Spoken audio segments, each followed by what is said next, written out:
Olá, no Moviola de hoje convidamos dois realizadores de curtas experimentais, Galvanda Galvão e Gabriel Tanta Coisa. São poetas com trabalhos onde texto e imagem se unem em obras audiovisuais para além do lugar comum. Nesse bloco vamos conversar com Gabriel Tanta Coisa. Ele é dessa nova geração de realizadores paraenses e tem um trabalho bem marcante. Oi, Gabriel. Oi, Tamires. Fala um pouco pra gente sobre o curta Idolatria. Guardando as proporções, lembra Godard, algo assim. Quais são as tuas influências? Bom, primeiramente eu gostaria de agradecer ao convite de estar no programa.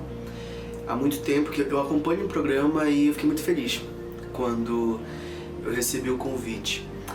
Bom, o Idolatria foi um filme que eu fiz durante a pandemia a partir de um curso sobre cinema brasileiro. Eu gosto muito de cinema do cinema brasileiro, do cinema principalmente paraense. Eu gosto muito do que é produzido, né, no Pará, em Belém, mas também do que é produzido no país todo. Eu estou tentando sempre acompanhar os movimentos, o que tem sido feito. E daí, a partir da provocação desse curso, que era de fazer, né, um fotofilme, me veio a ideia de fazer o Idolatria, né? Porque esse nome vem de um texto do Willem Flusser, onde ele fala sobre a questão da textolatria e da idolatria. E uma coisa que me veio muito à cabeça depois desse texto foi pensar sobre a nossa relação com a imagem, né? Como a gente é viciado em imagens, como a gente tem estado viciado em imagem, como isso aumentou muito durante a estadia em casa, né? Durante a pandemia. A gente estava consumindo muita coisa, produzindo muita coisa também para as redes sociais, para a internet como um todo e etc. E eu fiquei pensando muito, né, sobre o quanto de imagem a gente tinha e que eu não queria produzir mais imagens. Eu queria usar essas imagens que eu já tinha, né, já tinha acesso, fotos, vídeos, para combiná-las, né, e encontrar alguma coisa nova. O texto que eu narro durante o filme foi um texto que eu mesmo escrevi, e eu usei ele como roteiro. Ele me veio a partir de um acontecimento, né, que durante a pandemia, né, eu fiquei pensando sobre estar em casa, eu fiquei pensando sobre as minhas antigas casas. Então eu quis visitar a minha primeira casa que a minha mãe me deu. Só que por causa da pandemia, eu tinha esse impedimento do deslocamento, né? Então eu quis usar o Maps, o Google Maps, né? E daí aconteceu uma coisa muito interessante. Eu descobri que a minha casa tinha virado uma igreja. Pois é, e antes disso ela tinha sido alguma outra coisa que eu não lembro agora. E eu fiquei pensando muito sobre isso, sabe? Sobre algo que era muito, muito pessoal, que era muito particular, o quanto a minha vivência, a minha memória, enquanto coisa particular, tinha se sacralizado e se publicizado, né? Como aquele espaço que era o espaço onde eu cresci, era agora um lugar onde muita gente tinha acesso, onde as pessoas podiam circular. Então eu queria também essas imagens para mim, que foi o que eu fiz. Eu capturei em certo momento do filme, essas imagens da igreja aparecem, e isso, junto com a ideia inicial da questão da adoração pela imagem da internet, pela todas as imagens, né? Eu fui desenvolvendo o texto e fui criando o filme, né? Eu encontrei um banco de imagens, de vídeo, de fotografia na internet e fui reunindo essas imagens que eu encontrava junto de imagens próprias minhas, imagens da minha infância, fotografias de família, e eu fui montando isso e vendo como é que isso funcionava, como essas imagens conversavam entre si. Foi basicamente esse o meu processo de criação do filme. E Bom, né, você fala sobre a relação com Godard. Muito obrigado, olha, porque eu fico muito feliz, né? Enfim, mas acho que ainda não é pra tanto. Se nos últimos filmes, né, do Godard, ele também tem muito disso, dessa relação com a imagem, sobre a imagem que já existe, sobre reaproveitar e remixar essas imagens a fim de encontrar novos sentidos, né? Eu acho que de alguma forma eu fui sim muito influenciado, não só pelo Godard, mas também, como eu disse, pelo Flusser e por outros realizadores brasileiros, outros realizadores que têm feito filmes de arquivo, autoficção e outras estratégias de criação, né, de criação de um cinema experimental.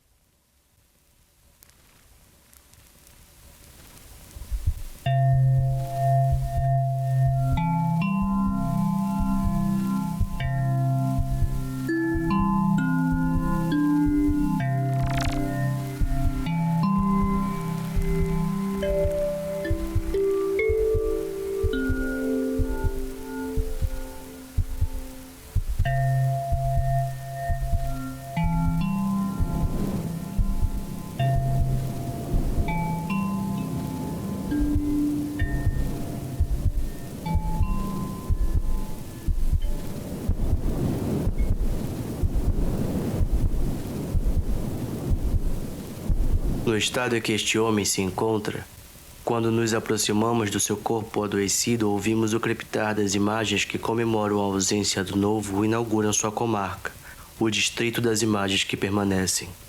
As imagens têm o costume de organizar grandes festas, com muita bebida, esfregação e batalha de lip sync. Em uma destas, cada uma, as imagens da infância, feitas de grãos e manchas de desgaste, justapostas por imagens digitais de mapas e distopias desenhadas com neon em decadência, se apresentavam no imenso saguão do esquecimento quando o chão finalmente rachou e deu lugar a um grande lago esmaltado. O martelar usual dos neurônios do homem, que para as imagens soava como música ambiente, surtiu efeito. O corpo paralisado, descansado no leito cálido, partiu-se em dois. Um, de olhos revirados, ensimesmados, olhava somente para trás, e o outro, o que parecia mais com o homem inteiro que costumava habitar aquele espaço, continuava em sua jornada imóvel e olhava somente para frente. O homem que só olhava para trás, tomado pela urgência do desastre que acabara de acontecer, correu para salvar as imagens que escorriam desmaiadas pelo saguão do esquecimento enquanto este era tomado por memórias liquefeitas. Não demorou para que o corpo enorme do simulacro fosse coberto pela viscosidade morna das lembranças. Uma das principais características de um homem que só olha para trás é que o passado sempre lhe parecerá novidade, e o tempo, frente aos seus olhos revirados, se apresenta ao contrário. O gesto daqueles que porventura continuam onde o homem os vê serão reversos, como a bebida cuspida no copo sujo de um bar escuro ou a mão que agarra no ar uma pedra que voa direto da água.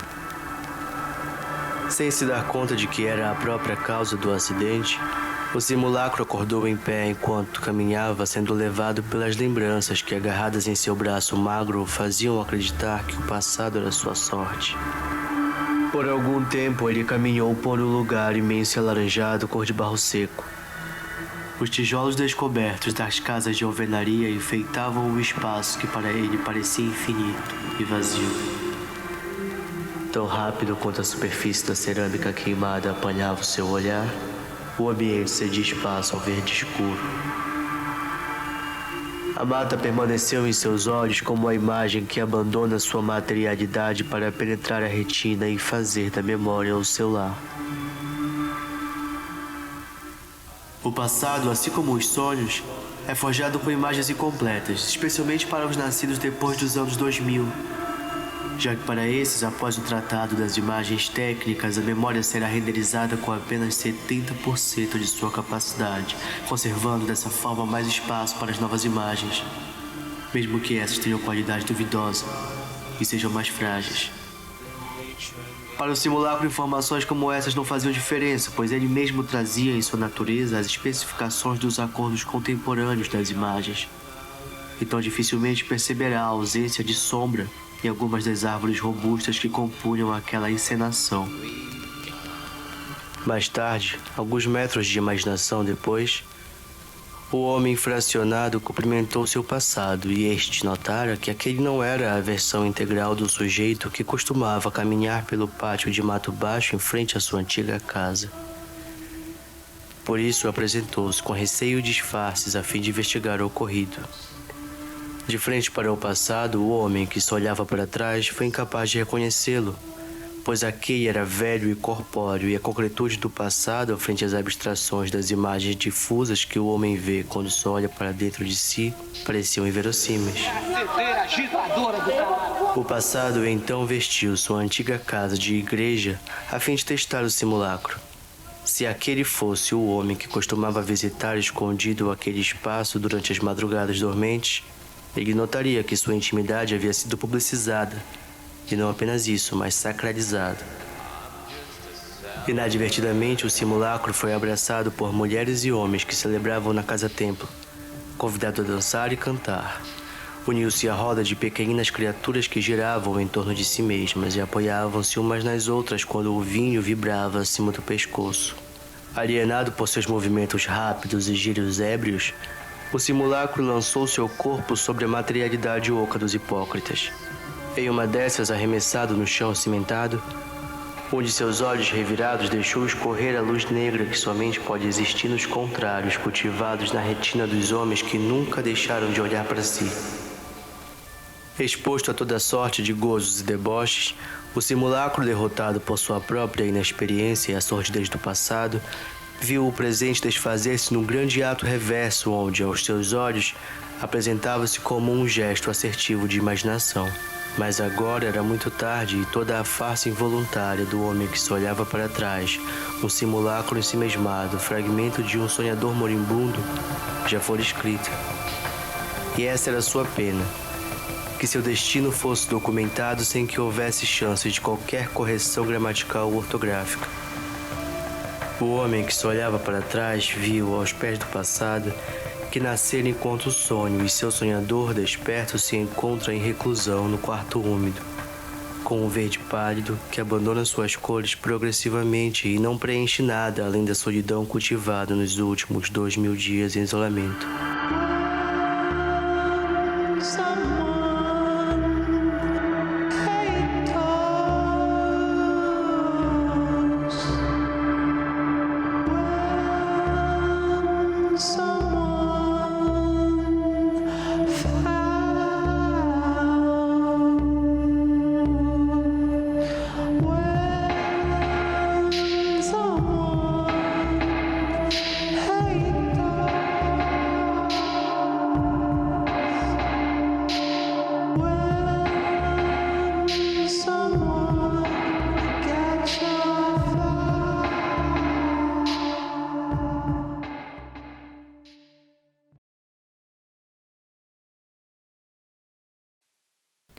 Gabriel, daqui a pouco vamos exibir 3 vídeos teus em sequência. Eles foram feitos durante a pandemia. Como foi realizar esse material num período difícil da tua vida?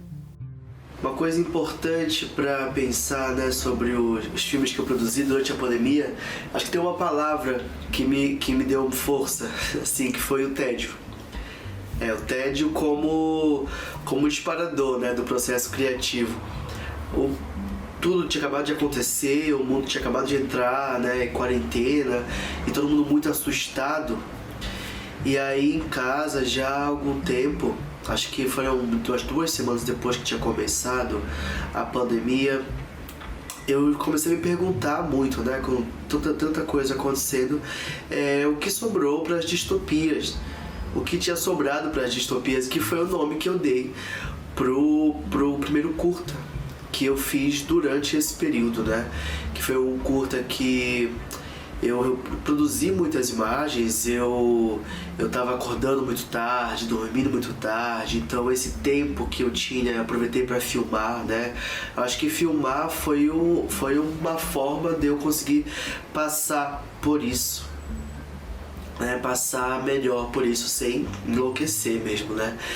E depois desse, eu fiz O Senso Comum, que foi um filme que foi muito influenciado pelo livro O Homem Duplicado, do José Saramago, né?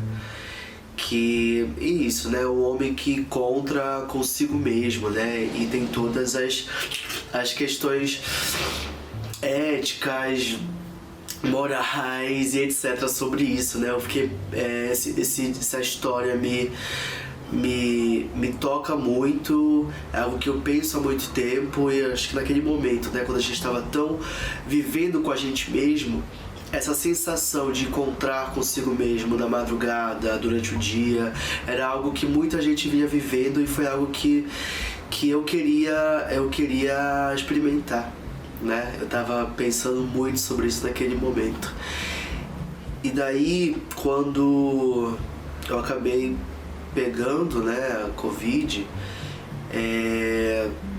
já um pouco depois já de ter pegado, na verdade, né, tinha conseguido sobreviver, que bom. E daí eu queria pensar um pouco sobre aquele período, o que eu tinha sentido, né, como eu tinha sentido aquilo, né, que era uma experiência muito particular, mas também coletiva, né. E foi daí que eu fiz o Febre, ou o Intenso Vermelho. Até hoje eu ainda não consigo decidir sobre o título desse filme, que é um filme que começa numa situação vermelha, que me remete muito à febre, que é um dos sintomas, né, da Covid, e também uma cor muito intensa, acho que reflete sobre esse momento, né.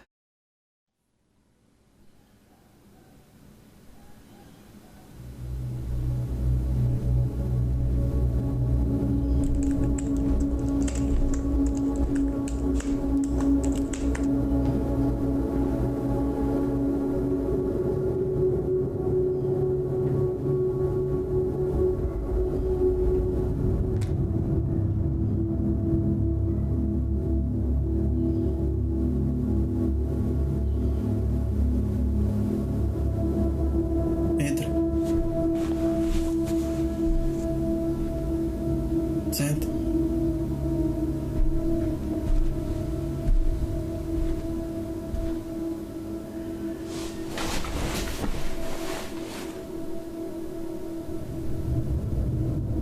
Como tu me achou?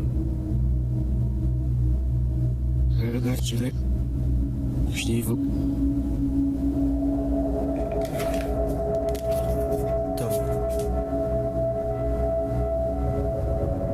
Não me sinto muito confortável.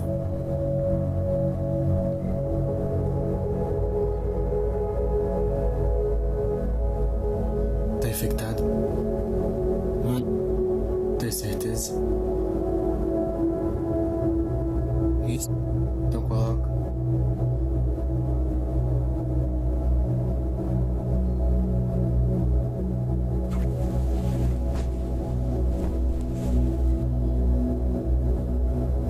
Isso, as referências.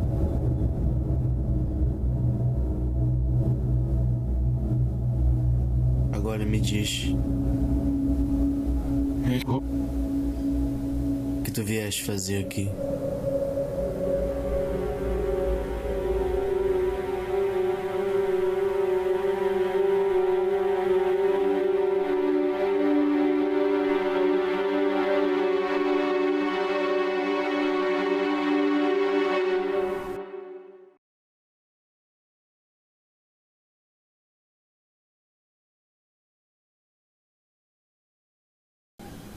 Todos os dias, no intenso vermelho que toma o meu quarto, eu deito e ardo em febre.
Tem uma sensação que é muito presente de anestesia.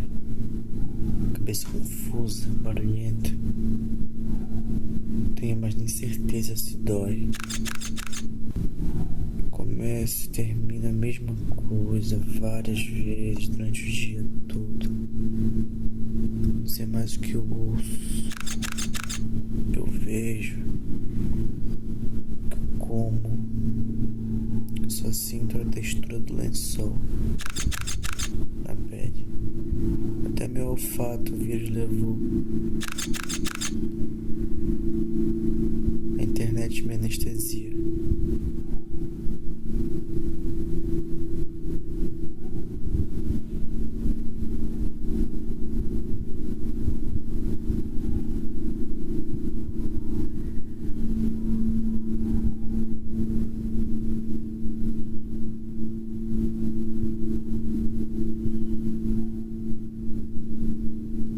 As impossibilidades entram pela janela, na luz difusa, no fim da tarde. Veja só, hoje o sol não apareceu.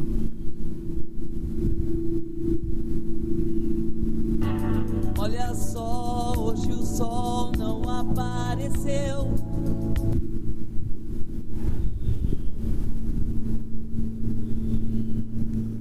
Como se o mundo tivesse se tornado muito grande para eu conseguir dar conta de tudo.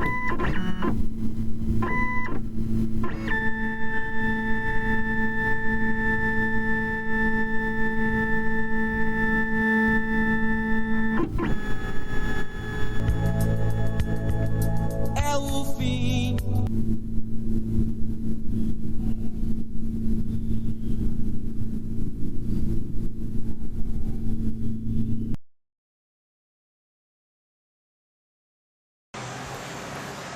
São 6 horas da tarde. O sol dorme do lado direito do meu quarto.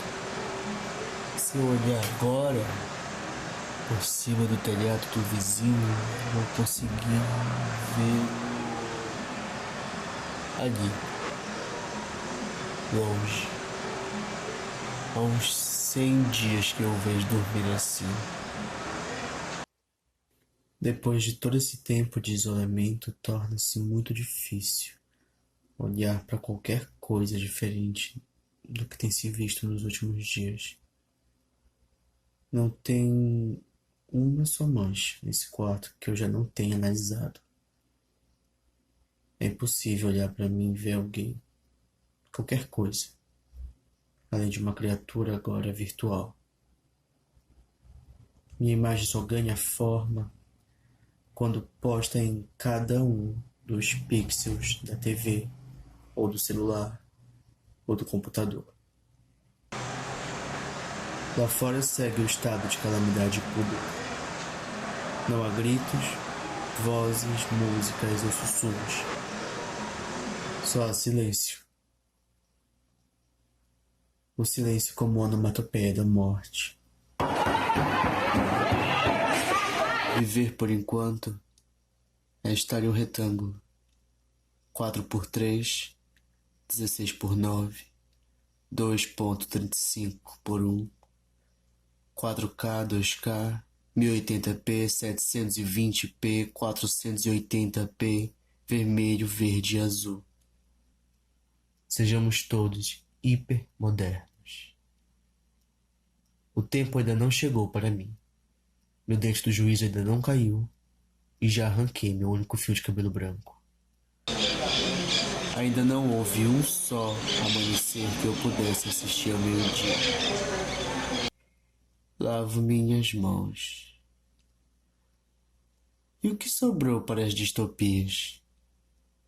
Cabe tudo na tela: os rios, o hipermercado, as marés e as enchentes, o abraço, o beijo, o toque, a pornografia, a obscenidade, o Eu lavo as minhas mãos.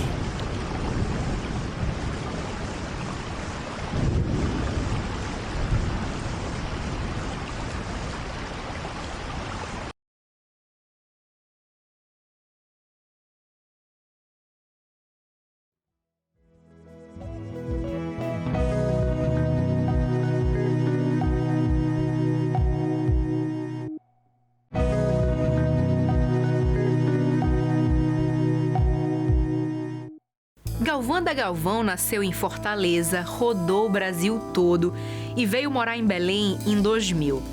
Ela é professora, pesquisadora, fotógrafa, escritora e videoartista. Ela conta que os pés e os traços frequentam muitos territórios. Oi, Galvanda! De fato, nos teus vídeos normalmente te vemos caminhando enquanto o poema, digamos, te acompanha. Como é esse andar lado a lado da escritora com o vídeo que tu idealizas? Obrigada pela pergunta, Tamires. Bem, pensando um pouco essa questão da arte como um deslocamento, né? Fundamentalmente, a arte, para mim, é um desvio, pensando as várias linguagens, pensando colagem, cinema de arquivo, poesia, fotografia, música, essa questão da arquitetura, os ângulos em seus vários desdobramentos. Então, a minha experiência aqui na Amazônia e no caso de Cartas Evidentes, foi filmada no Amapá, né, no Forte São José, numa parceria Sibila Filmes, né, com Isabela Leal, e a gente também tem a parceria do Rodrigo Briviera. Enfim, tá pensando esse mover-se, né? Alguém que está se deslocando na cidade. E esse deslocamento não é só do corpo, como é da língua. Essas várias linguagens que nos atravessam. Então, pensar um pouco essa relação da arte que se dá com os vários artistas, então numa parceria de música, né, numa conjunção música, fotografia, enfim, esses recortes de uma poética, né? Tem uma coisa que eu gosto muito nesse Cartas Evidentes, que é justamente o improvável da vidência, o improvável que Sibila, como a nossa produtora, se propõe a fazer, quer dizer, alguma coisa que se desloca, sibila e que guarda esse mistério.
Cessa, Mariana, cessa. Deslumbrada sigo, aqui em Beja e além-mar.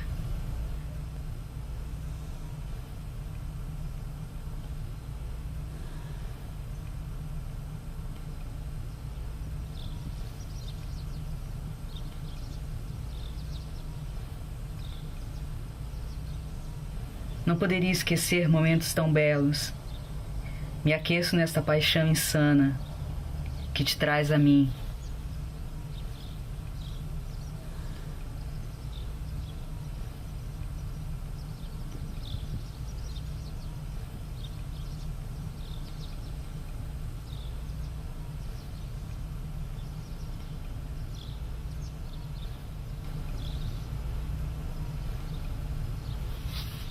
Então é assim? Não consigo entender. Desejo, procura, estas linhas no meu corpo, todas as imagens, portas, círculos, labirintos. Há uma saída, meu Deus.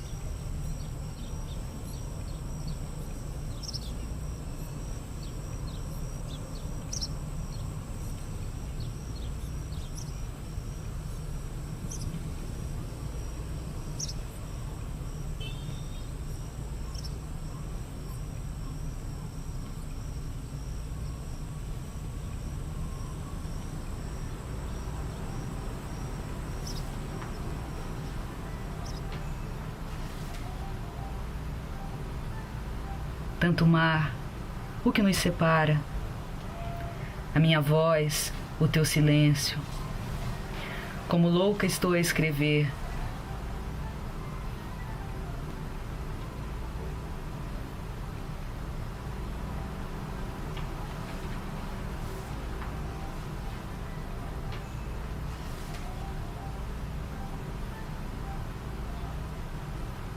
Duvido de mim, me perco.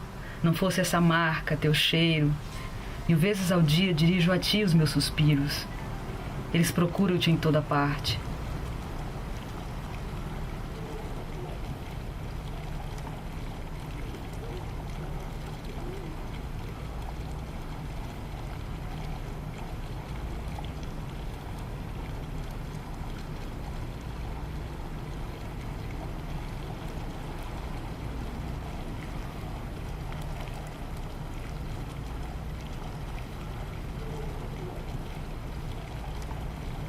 Por entre essas cartas, estas noites, um tempo emaranhado, como fui imprevidente, ah, meu amor.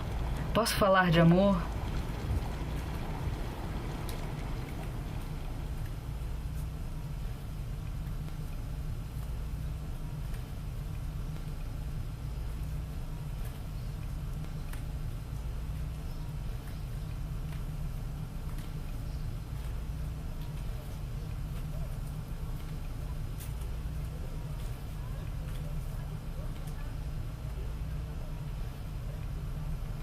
Me pergunto, escrevo e espero. Dias, noites, escrevo, rasgo, rasuro, como um delírio.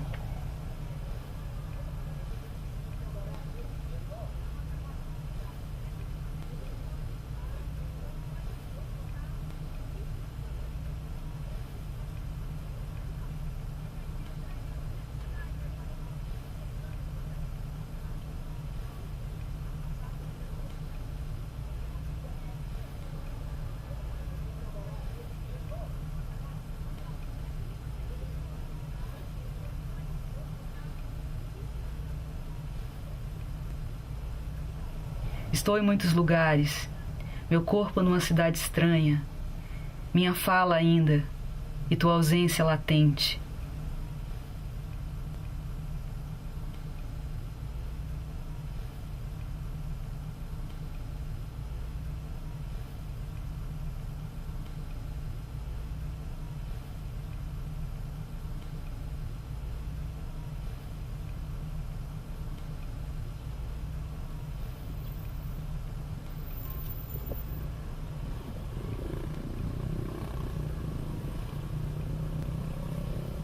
Engolir o mar, tentativa de travessia. Me arremessar sem pensamentos. Como? Todas as perguntas, as minhas perguntas.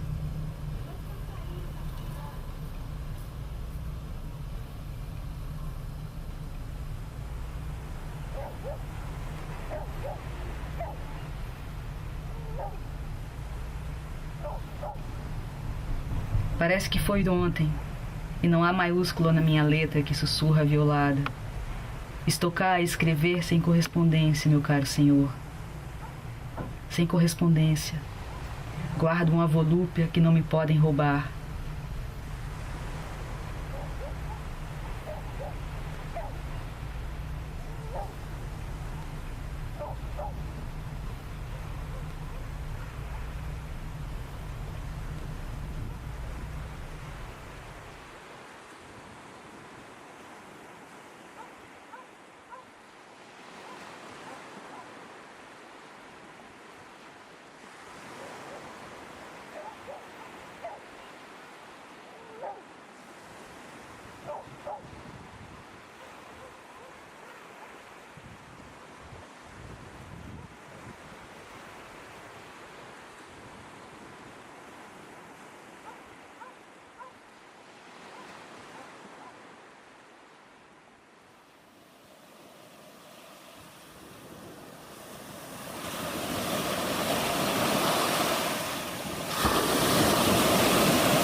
Galvanda, vamos exibir agora o curta Búfalo, Outro Eu, onde tu falas um texto de Clarice Lispector.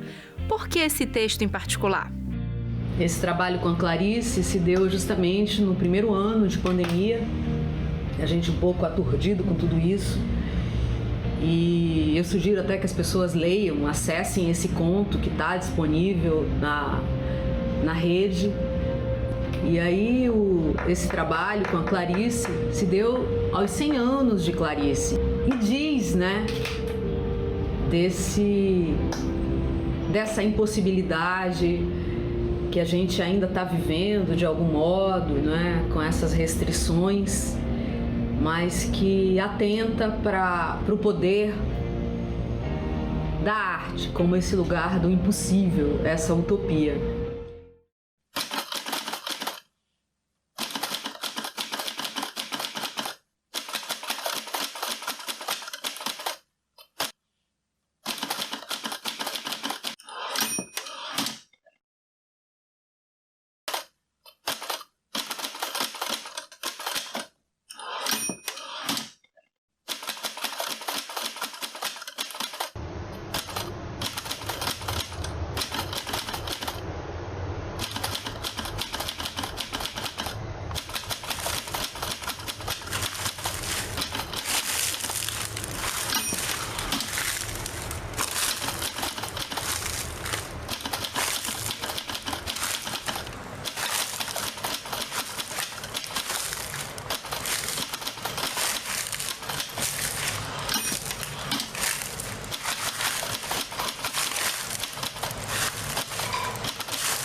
Na bolsa, uma vida íntima de precauções.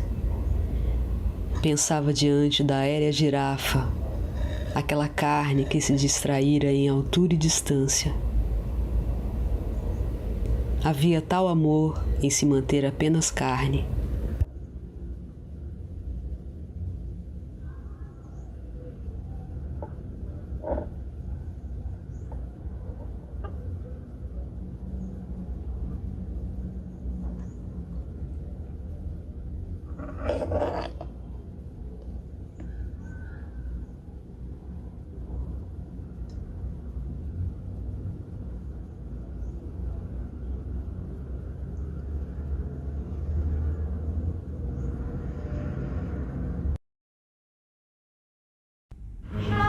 Era primavera. Outra estação. Deus, me ensina a odiar. Quero encontrar meu próprio ódio. Mataria a alegria dos macacos. O tempo aqui é outro, não o que está na janela. Como cavar na terra? Como abrir a passagem na terra dura? Como não amar o chão em que se pisa? Ela não via mais o amor, a alegria de andar descalça. Faziam dela o que queriam, a cabeça de um esfinge. Aqui, as coisas são inteiras, gigantes em delicadezas. Esquecer e lembrar. As grades. As grades. A mulher que matou os peixes. O mundo das bestas, meu Deus. nascimento e morte, tudo escorrendo. Ela nunca tinha visto uma girafa, uma visagem alta, distante. Uma girafa como uma virgem de tranças recém-cortadas, com a tola inocência do que é grande e leve e sem culpa. Aqui, o mundo não via perigo em ser nu. O ódio, meu Deus, preciso aprender o ódio. O mundo das bestas que na primavera se cristaliza em patas, que arranham, mas não doem. O ódio que lhe pertencia por direito. Onde aprender a odiar para não morrer de amor. Por entre as vísceras, um corpo automático, alegre. Faziam dela o que queriam, repetia.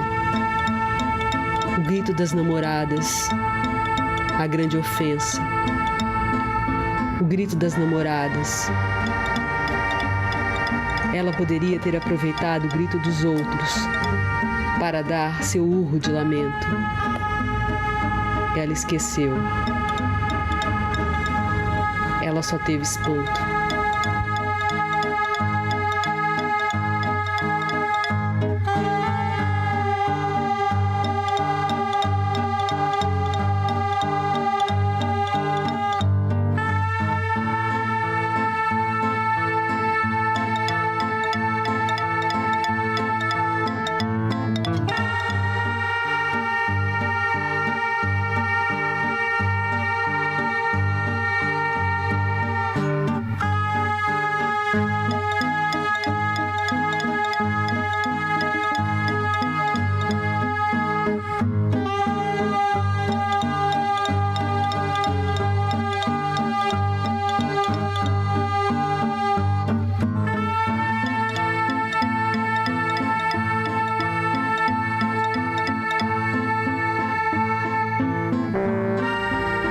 Diante da aérea girafa pousada, diante daquele silencioso pássaro sem asas, lá estavam o búfalo e a mulher, frente a frente.